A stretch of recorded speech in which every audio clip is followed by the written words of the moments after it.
खुलुमबाय गोजोन फुंबिलिनि गासैबो बड'लेण्ड बुब्लिनि अनसायगिरिफोरखौ बरायग्रोबाय। दिनै 12 जुन बृहस्पतिबारनि फान्जामुथिखौ फरायथिनो लादों आं उदांस्रि मुसाहारिया। फान्जामुथिनि गिबियाव दं मेष राशि। लोगोथिनि गेजेराव सुथुर सानलायनाय सोमजिनो हागौ। लोगोथिनि सोमोन्दोआ लोरबां जालांगोन। वृष राशि। मावनो लानाय खामानिफोराव गोबां हेंथा नुजाथिगोन। दुखु दाहाजोंनो सानखौ बारहोहरनो गोनां जागोन। मिथुन राशि। बबेबा दाबसे गोजान जायगायाव दावबायहैनो खाबु मोनगोन।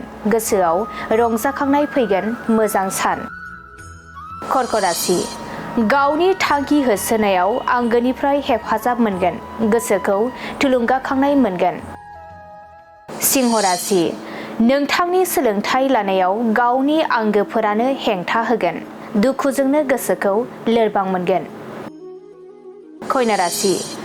गावनि मावफ्लांनाय गोरोन्थिनि थाखाय साजा मोननो गोसोआव गिनाय मोनगोन। उसु खुथुजोंनो साना बारलांगोन। तुला राशि। नोंथाङा इयुननि थाखाय रां दोनथुमनायाव गोसो होगोन। नखराव धोन बांगोन। वृश्चिक राशि। बेफार फालांगि खालामोब्ला खहा जानो हागौ। रांखावरि बिथिङाव गोग्लैसोगोन। धनु राशि। गोबावनिफ्रायनो आसा खालामनानै थानाय सिमाङा जाफुंगोन। नखराव खुसिनि दोहौ सोमजिगोन। मकर राशि।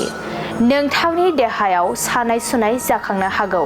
देहाखौ जोबोरैनो खस्थ' मोननांगोन। गाज्रि सान। कुम्भ राशि। नोंथाङा गोबावनिफ्रायनो खस्थ' खालामनायनि फिथाइखौ मोनगोन। नोंथांनि नखराव जौगानाय फैगोन। मीन राशि। साननाय बायदियै खामानिफोरखौ मावफुंनो हागोन। साननायफोरा जाफुंगोन। दिनै सानसेनि राशि फरायथिनायाबो एसेनोसै। आसा खालामो नोंथांनि दिनैनि साना मोजाङै मोजां थांगोन। बेखौ बड'लेण्ड बुब्लि नखरनिफ्राय मिजिंथिबाय। गोजोन्थों।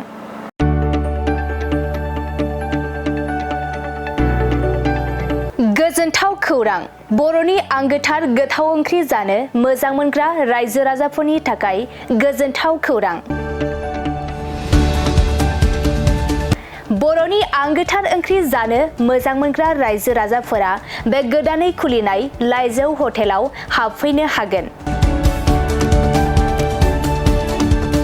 जाखांफुहांनाय लाइमोन फालांगिरि गपेश बसुमतारिया अदालगुरिनि टंलायाव बेखेवदों बर'नि आंगोथार ओंख्रि मोनग्रा गंसे हटेल। अदालगुरि जिल्ला टंलानि मिउनिसिपाल बर्ड मावख'नि साखाथियाव गोदानै बर'नि गोग्गो जानाय आदारनि गंसे लाइजौ मुंनि हटेल बेखेवदों। अदालगुरि जिल्लानि सिङाव थानाय फालांगिरि नोगोर टंलायाव गोदानै खुलिनाय बे लाइजौ हटेलाव बर'नि दोरोङारि जाग्रा आदारजों लोगोसे गोबां जाग्रा आदारफोरबो मोननो हागोन।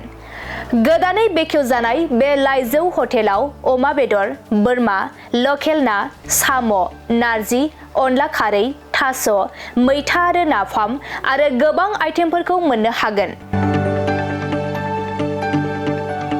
बेनिखायनो नोंथाङाबो अदालगुरि जिल्ला टंला लामाजों थांलाय फैलाय खालामोब्ला बे गोदानै खुलि जानाय लाइजौ हटेलाव हाबनानै बर'नि दोरोङारि गोथाव जाग्रा आदारफोरखौ जालांनो हागोन।